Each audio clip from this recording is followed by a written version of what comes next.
ओम अज्ञानतिमिरान्धस्य ज्ञानाञ्जनशलाकया चक्षुरुन्मिलितं येन तस्मै श्रीगुरवे नमः। श्रीचैतन्यमनोभीष्टं स्थापितं येन भूतले स्वयं रूपः कदा मह्यं ददाति स्वपदान्तिकं। वन्देऽहं श्रीगुरु श्रीयुतापदकमलं श्रीगुरून् वैष्णवांश्च श्रीरूपं साग्रजातं सहगण रघुनाथान्वितं तं सजीवं साद्वैतं सावधूतं परिजनसहितं कृष्णचैतन्यदेवं श्रीराधा कृष्णपादान् सहगणललिता श्रीविशाखान्वितांश्च। जय श्री कृष्ण चैतन्य प्रभु नित्यानंद श्री अद्वैत गदाधर शिवासादि गौर भक्तवृंद। ओम नमो भगवते वासुदेवाय। ओम नमो भगवते वासुदेवाय। ओम नमो भगवते वासुदेवाय। मुखं करोति वाचा पंगुं लंघयते गिरिं यत्कृपातमहं वन्दे श्रीगुरुदीनतारिणे परमानंद माधव श्री कृष्ण चैतन्य रस विग्रह। तो श्रीमद् भागवतम की कथा है, दूसरा कैंटो और दूसरा अध्याय, श्लोक संख्या 1 से। श्री शुक उवाच एवं पुरा धारणया आत्मयोनिः नष्टां स्मृतिं प्रत्यवरुध्य तुष्टात् तथा ससर्ज इदम् अमोघ दृष्टि यथा अप्ययात प्राक व्यवसाय बुद्धि। श्रील प्रभुपाद की जय। सुखदेव गोस्वामी ने कहा, इस ब्रह्मांड के प्राकट्य के पूर्व ब्रह्मा जी ने विराट रूप के ध्यान द्वारा भगवान को प्रसन्न करके अपनी लुप्त चेतना प्राप्त की। इस तरह वे पूर्ववत सृष्टि का पुनर्निर्माण कर सके। तो ब्रह्मा जी ने, जब ब्रह्मा जी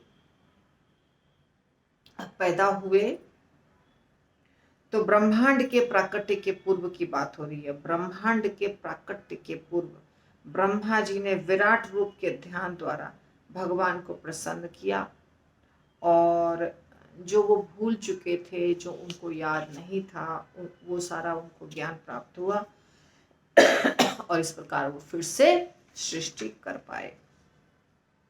तो वैदिक ध्वनियों को प्रस्तुत करने की विधि इतनी मोहने वाली है कि यह व्यक्तियों के बुद्धि को स्वर्ग जैसी व्यर्थ की वस्तुओं की ओर ले जाती है। बद्ध जीव ऐसी स्वर्गिक मायामयी वासनाओं के स्वप्नों में मंडराते रहते हैं, लेकिन उन्हें ऐसे स्थानों में सच्चे सुख की प्राप्ति नहीं हो पाती। श्रीमद् भगवद गीता में भी बताया गया है कि वेदवाद रता कुछ लोग होते हैं जो वेदों के वाक्यों से बहुत ज़्यादा आकर्षित होते हैं। वेदों में स्वर्ग का वर्णन है कि कैसे आप यज्ञ करके स्वर्ग प्राप्त कर सकते हैं। पर यहाँ पे सुखदेव गोस्वामी जी बता रहे हैं कि स्वर्ग की ध्वनियाँ मोहने वाली होती हैं, बहुत लुभावनी होती हैं, बहुत आकर्षक होती है।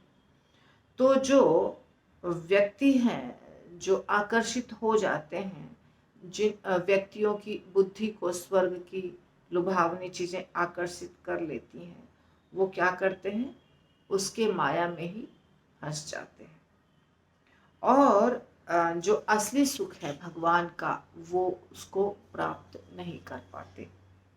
व्यर्थ की वस्तुओं के पीछे वो चले जाते हैं। तो स्वर्ग को व्यर्थ की वस्तु बताई जा रही है। लेकिन जो प्रबुद्ध व्यक्ति होते हैं, अतएव प्रबुद्ध व्यक्ति को उपाधियों वाले इस जगत में रहते हुए जीवन की न्यूनतम आवश्यकताओं के लिए प्रयत्न करना चाहिए। स्वर्ग में बहुत सारे सुख हैं। जैसे हमारे देश से, इंडिया से लोग अमेरिका जाना चाहते हैं। क्यों जाना चाहते हैं अमेरिका? बहुत संस्कृति है वहाँ पे, बहुत अच्छा जीवन है वहाँ पे, वहाँ के लोग बहुत कल्चर्ड हैं। नहीं, वहाँ पैसा है बहुत ज़्यादा, कोई सभ्यता संस्कृति नहीं है, मगर धन है और धन से प्राप्त होने वाले सारे सुख हैं। जैसे वहाँ पे आपको, अगर आपके पास धन है तो आपको बहुत सारी चीज़ें, सुविधा वाली चीज़ें आराम से मिल जाएगी। बड़ी गाड़ी मिल जाएगी, बड़ा घर मिल जाएगा, घर में बहुत सुंदर सुंदर बेड मिल जाएगा, बहुत अच्छा सोफ़ा मिल जाएगा, गार्डन मिल जाएगा। तो ये धन के द्वारा प्राप्त होता है। तो धन से प्राप्त होने वाले सारे सुख हैं, और अमेरिका में धन भी है। तो इसलिए लोग क्या चाहते हैं, कैसे भी करके अमेरिका पहुंच जाए। इसी प्रकार जो कम बुद्धिमान लोग हैं वो सोचते हैं कैसे भी करके स्वर्ग पहुंच जाए। जब अमेरिका में, जो हमारे पृथ्वी के ऊपर एक भौतिक दुनिया का एक छोटा सा आ, स्थान है, तो वहाँ थोड़ी सी ज़्यादा सुविधा है तो लोग चाहते हैं वहाँ चले जाएं। तो स्वर्ग में तो इससे बहुत गुना ज़्यादा सुविधा है। वहाँ पे लोगों की उम्र भी बहुत ज़्यादा होती है, देखने में भी वो सुंदर होते हैं, बूढ़े भी नहीं होते हैं, बीमार भी नहीं पड़ते हैं। अप्सराएं गाते रहती हैं, नाचते रहती हैं, गंधर्व गाते रहते हैं, सारी सुख सुविधा, सब जगह सिर्फ सुख सुविधा ही रहती है। तो कोई व्यक्ति क्यों नहीं आकर्षित होगा? जो अमेरिका के तरफ आकर्षित होगा वो स्वर्ग के भी तरफ आकर्षित हो। पर कितने परसेंट लोग हैं जिसको अमेरिका का सुख मिल रहा है और वो वृंदावन में रहना चाहता है? ऐसे परसेंटेज कितने हैं? नहीं के बराबर, नहीं के बराबर। आप कहेंगे नहीं नहीं बहुत है, नहीं। हमारे देश के लोग जो वृंदावन में रह रहे हैं उनको मौका नहीं मिला है। अगर मौका मिल जाए तो वो अमेरिका तुरंत पहुंच जाएंगे। हाँ, अमेरिकन जो वृंदावन आए हैं वो नहीं जाएंगे, वो अमेरिका को छोड़ के वृंदावन आए हैं। उन्होंने धन देखा है, उनके धन के दोष को देखा है, इसलिए वो अमेरिका छोड़ के आए हैं वृंदावन। जो वृंदावन में रहते हैं उनको चांस मिलेगा, 99% लोग अमेरिका पहुंच जाएंगे। ये सच्चाई है। खुद कभी कभी वृंदावन में रहेंगे, बच्चों को अमेरिका भेज देंगे। तो स्वर्ग के प्रति आकर्षित हो जाना बहुत साधारण बात है, लेकिन इसी से कंपेयर करके आप समझ सकते हैं। लेकिन स्वर्ग के सुख के प्रति आकर्षित न होकर भगवान के सेवा से आकर्षित होना, ये बहुत मुश्किल कार्य है। तो यहाँ पे कह रहे हैं इस श्लोक में कि व्यक्ति को, जो बुद्धिमान व्यक्ति हैं, प्रबुद्ध व्यक्ति हैं, उनको इस जीवन में बहुत ज्यादा सुख सुविधा के लिए प्रयत्न नहीं करना चाहिए, बहुत मेहनत नहीं करना चाहिए। उसे बुद्धिमत्ता पूर्वक स्थिर रहना चाहिए। अवांछित वस्तुओं के लिए कभी प्रयत्न नहीं करना चाहिए, अर्थात ऐसी चीजें जो जरूरत नहीं है, जिसकी आवश्यकता नहीं है, वैसी चीजों के लिए प्रयत्न नहीं करना चाहिए, क्योंकि वह इसे व्यावहारिक रूप में यह अनुभव करने में सक्षम होता है कि ऐसे सारे प्रयास कठोर श्रम के अतिरिक्त कुछ नहीं होते। तो बहुत कठोर श्रम करके, बहुत मेहनत करके चीज़ों को प्राप्त किया जाता है, पर मृत्यु के समय क्या होगा? सारी चीज़ें यही रह जाएंगी और हम तो चले जाएंगे। तो वो क्या हो गया? समय की बर्बादी हो गई कि नहीं होगी? बताइए, समय की बर्बादी हो गई।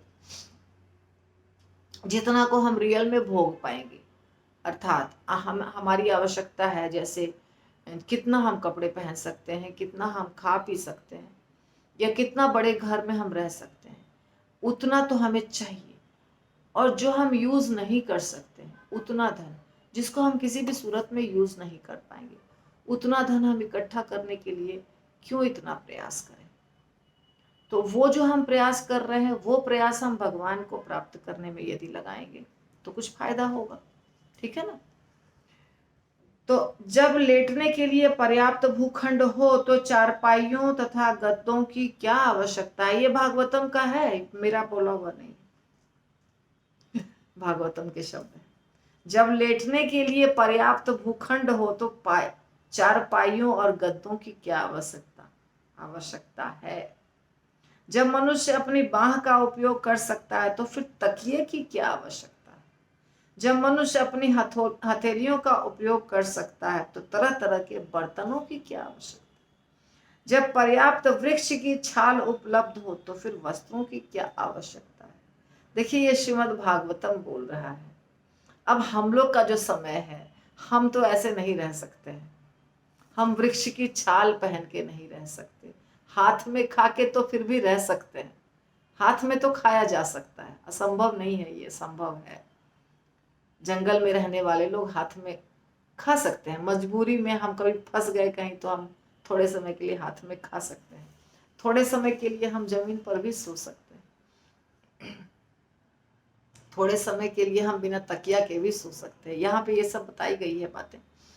पर हमारा शरीर बचपन से ही ऐसा यूज टू हो गया है कि नहीं बर्दाश्त होता है, बीमार पड़ जाता है शरीर।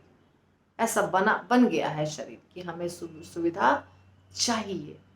पर जो व्यक्ति अपने शरीर को ऐसा बना के रखेगा, जैसा यहाँ बताया गया है, तकिए की जरूरत नहीं है, बिस्तर की जरूरत नहीं है, गद्दे की जरूरत नहीं है, बर्तन की जरूरत नहीं है, और वस्त्र की जरूरत नहीं है, तो जो व्यक्ति बचपन से ही अपने शरीर को ऐसा बना के रखेगा, उसके माता पिता, सच में उसको जरूरत नहीं होगी, उसका काम चल जाएगा। कुछ जैन साधु होते हैं जिसको हम क्या कहते हैं, दिगंबर। वो दिगंबर साधु वस्त्र नहीं पहनते हैं, कोई भी प्रकार का एक जो सिंपल कॉपिन होता है वो भी नहीं पहनते, बिल्कुल बिल्कुल बिना कपड़े के होते हैं। और ना कोई दवाई खाते हैं, ना कोई चीज ओढ़ते हैं, ना बिछाते हैं, कुछ भी नहीं।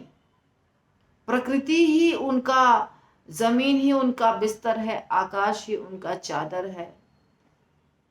तो हैं ऐसे लोग दुनिया में, ऐसी बात नहीं है कि ये असंभव है। पर हमारा शरीर नहीं है वैसा बर्दाश्त करने लायक। तो हम क्या करें? तो हमारा शरीर यदि ये सब कष्ट नहीं बर्दाश्त कर पाता है, तो हम दूसरे तरह का कष्ट बर्दाश्त करें या दूसरे तरह की सेवा करें। जो हम सुख सुविधा हमें भगवान ने दिया है, मोबाइल फोन दिया है, बिस्तर दिया है, अच्छा सा एयरप्लेन दिया है ट्रैवल करने के लिए, कार दिया है, तो हमें उसका उपयोग करके और बहुत मेहनत करके सेवा करनी चाहिए। क्यों? क्योंकि इस तरह कष्ट में तो हम जी नहीं पाएंगे।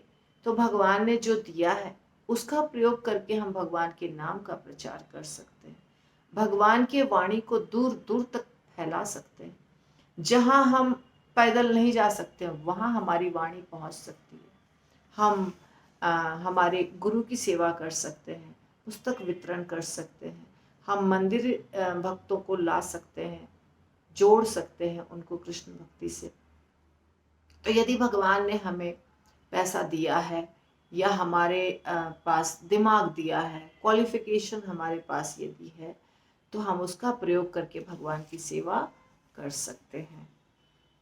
तो क्या सड़कों पर चीथड़े पड़े नहीं हैं? उसी को कंटिन्यू कर रहे हैं आगे कि कपड़े की आवश्यकता नहीं है। तो क्या कहते हैं, क्या सड़कों पर चीथड़े पड़े हुए नहीं है? अर्थात चीथड़ा जो फेंका हुआ है, पुराना वस्त्र, उसको ओढ़ लो। जैसा हमने आपको कथा में बताया, ऑडियो जो, उसमें सनातन गोस्वामी क्या किए, नया कंबल देकर चीथड़ा ले लिए, क्योंकि महाप्रभु को पसंद नहीं आ रहा था कि ये व्यक्ति त्याग दिया है सब चीज को और नया कंबल ओढ़ा हुआ है, जो श्रीकांत ने उसके भांजी के हस्बैंड ने दिया था, भगिन दामाद ने दिया था। तो इसलिए उन्होंने बदल लिया और एक भिखारी से चीथड़ा लेके उसको रख लिया। तो उतने बड़े पैसे वाले थे तो पूर्ण वैरागी बनाना चाहते थे भगवान उनको, इसीलिए उन्होंने भगवान के प्रसन्नता के लिए अपने आप को बदला। क्या दूसरों का पालन करने वाले वृक्ष अब दान में भिक्षा नहीं देते? अर्थात वृक्ष से जो फल मूल मिलता है वो खा लो। क्या सूख जाने के कारण नदियां अब प्यासे को जल नहीं प्रदान करती, यानी नदी का पानी पी लो? क्या आप पर्वतों की गुफाएं बंद हो चुकी हैं?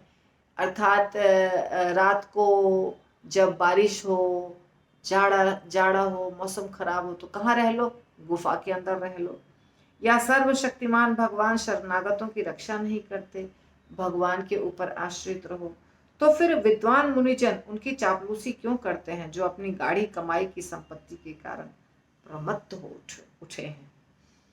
तो जो व्यक्ति के पास बहुत धन है,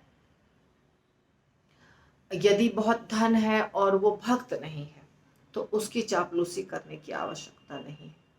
यदि कोई व्यक्ति ऐसा करता है तो वो गलत है।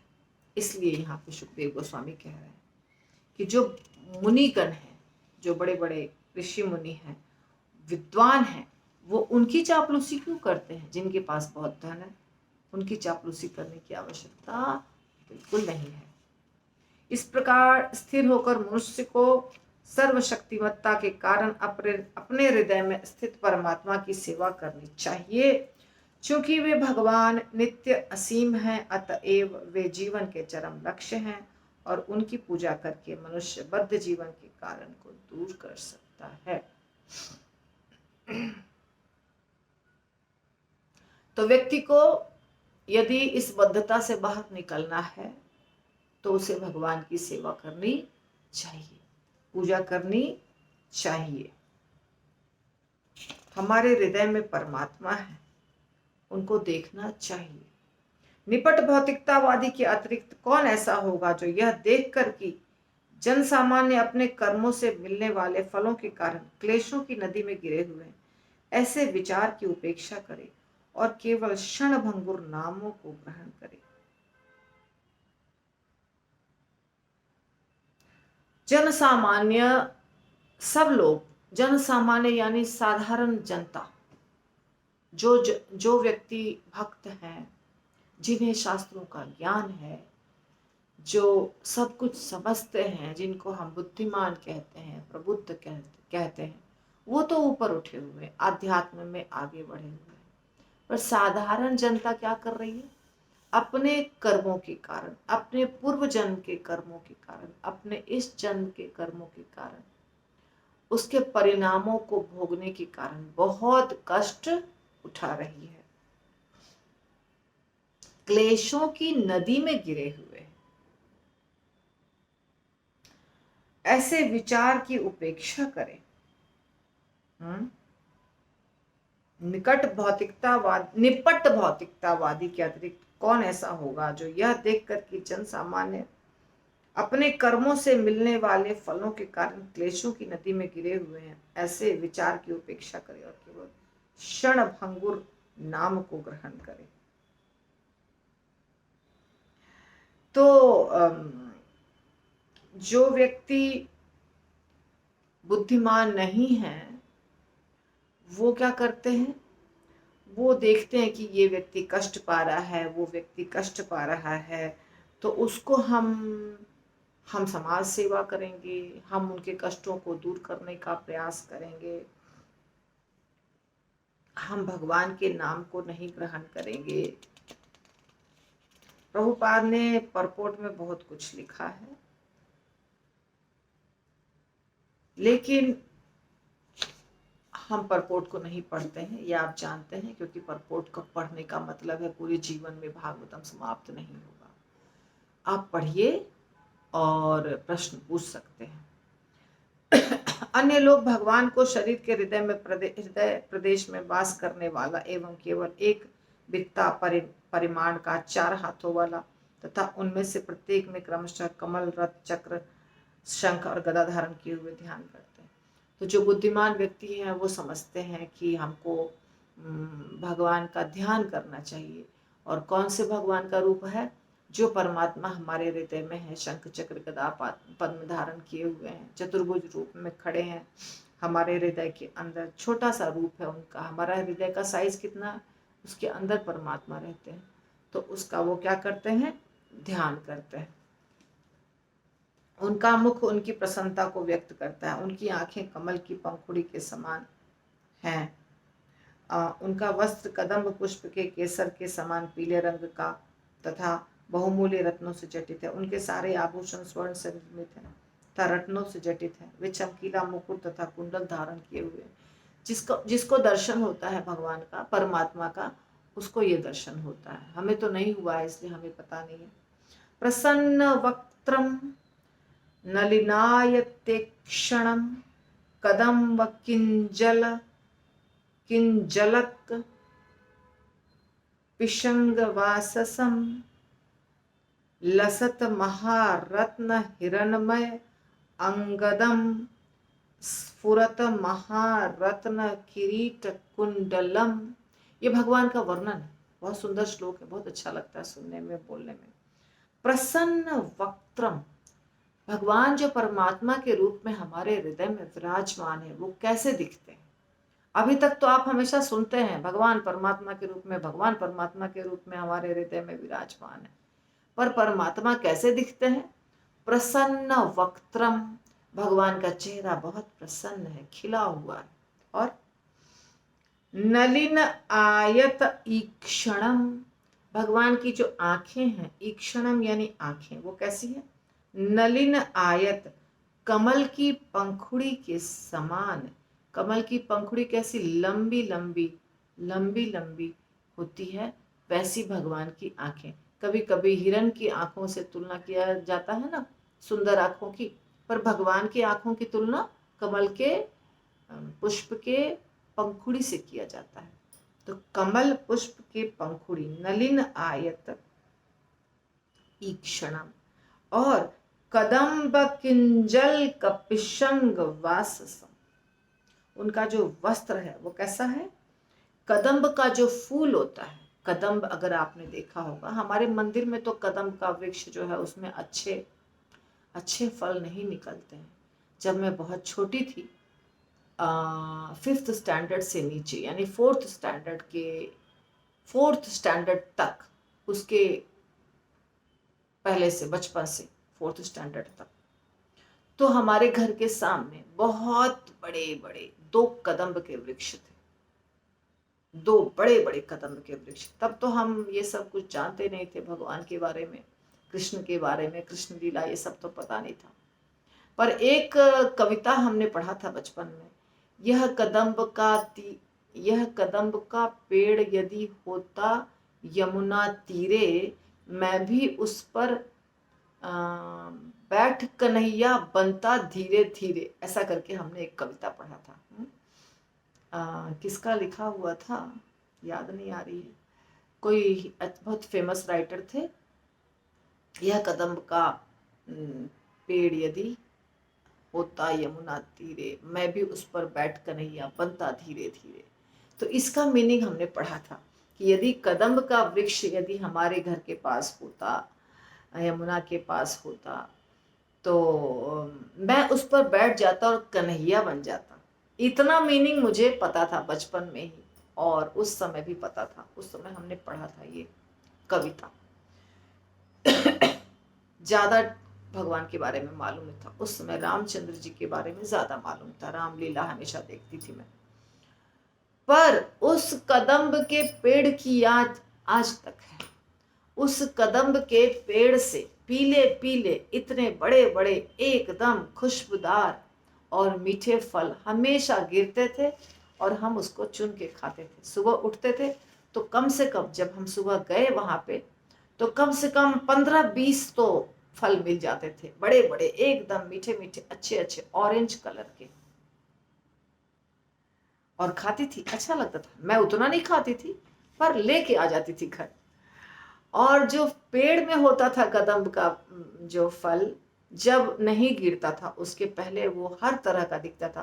पहले सफेद सफेद दिखता था, ऐसे लंबे लंबे सफेद सफेद उस पे होते थे, अंदर पीला दिखता था, बाद में हरा हो जाता था वो, फिर हरा रंग का, और उस पे हरा हरा कुछ दिखता था, उसके बाद वो पक करके पीला हो जाता था। तो हर स्टेज को देखा है मैंने कि कदम्ब का फल कैसा होता है। और बहुत बड़ा, हम वृक्ष पे चढ़ नहीं सकते थे, बहुत बड़ा वृक्ष था। तो इसलिए बता रही हूँ कि एडवीसीसी में जो कदम्ब का वृक्ष लगा है वो तो कोई काम का नहीं है। उसका न फल अच्छा होता है, न फल सड़ सड़ के गिरता रहता है। मैंने तो कभी नहीं देखा अच्छा फल उसमें लगे हुए। तो रियल में कदम्ब का जो वृक्ष का फल होता है वो टेस्टी होता है, मीठा होता है और खुशबूदार होता है।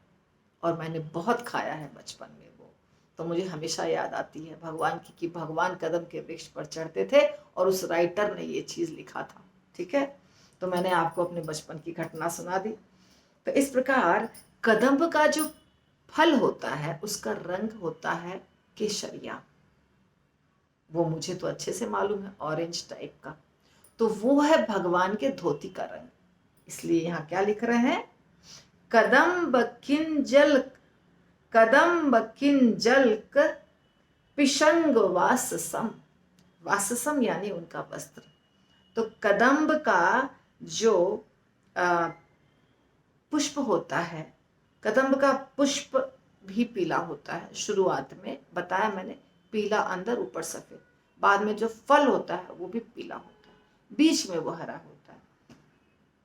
तो यहाँ पे केसरिया रंग दिया गया है। केसरिया रंग यानी केसर का रंग, केसर का भी रंग पीला होता है। तो वैसा इनकी धोती है। किसकी? जो परमात्मा हमारे हृदय में विराजमान है, उनकी धोती। और फिर लसत महारत्न हिरणमय अंगदम, अंगदम यानी आभूषण, गहने। उनके गहने कैसे हैं? हिरण्य यानी सोने के, हिरण्य और हिरणमय और महारत्न, बहुमूल्य रत्न उसमें जटित है। सिर्फ सोना नहीं है, सोना के साथ साथ बहुत अच्छे अच्छे रत्न होते हैं। अभी इस दुनिया में तो हम लोग के भाग्य में नहीं है कि हम बड़े बड़े रत्न देख सकें भी, केवल पिक्चर विक्चर में देखते हैं, तो वो तो सब नकली होता है। असली जो रत्न होता है वो तो करोड़ों का होता है। तो वो रत्न जटित उनके क्या है? आभूषण है, अंगदम यानी आभूषण। उसके बाद स्फुरत महारत्न किरीट कुंडल, किरीट कुंडलम, किरीट यानी मुकुट, कुंडलम यानी कान में जो कुंडल पहने हुए, उसमें भी रत्न लगा हुआ है और वो चमकीला है। स्फुरत, स्फुरत यानी चमकीला है। तो आपको ये आइडिया हो गया कि परमात्मा कैसे दिखते हैं। परमात्मा चतुर्भुज रूप में होते हैं, शंख चक्र गदा पद्म लिए होते हैं, पीली धोती होती है, गहने पहने होते हैं सोने के, उसमें रत्न जटित होता है, कानों में कुंडल होता है, सिर पे मुकुट होता है और वो मुकुट में भी बहुत सारा रत्न लगा होता है और बहुत चमकीला होता है। ये है परमात्मा का स्वरूप। उसके आगे का भी मुझे बताना ही पड़ेगा, क्योंकि जब हमने शुरू किया है, अरे बाबा बहुत बड़ा हो जाएगा, मैं थक भी गई हूँ। तो आगे का अगली बात करें। 27 मिनट्स का वीडियो हो चुका है। सॉरी, मैं आगे नहीं कर पाऊंगी आज। आज हम यहीं रोक देते हैं और मैं इसके आगे आपको कल के एपिसोड में बताऊंगी। श्रीमद् भागवतम की जय, श्रील प्रभुपाद की जय।